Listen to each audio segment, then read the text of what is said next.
তো hello guys, welcome to my another video.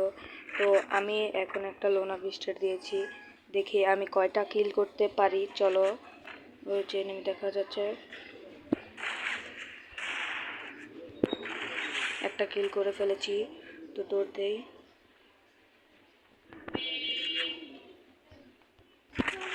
আমি 2টা কিল করেছি। তো এই যে ইমোট খাও।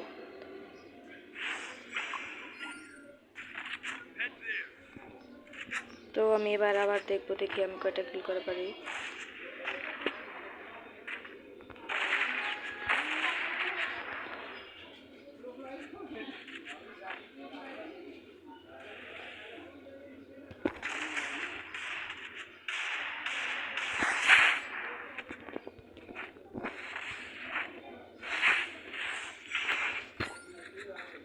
তো আমরা একে আছে, টিমে কে পড়েছে, ও আমার মতোই।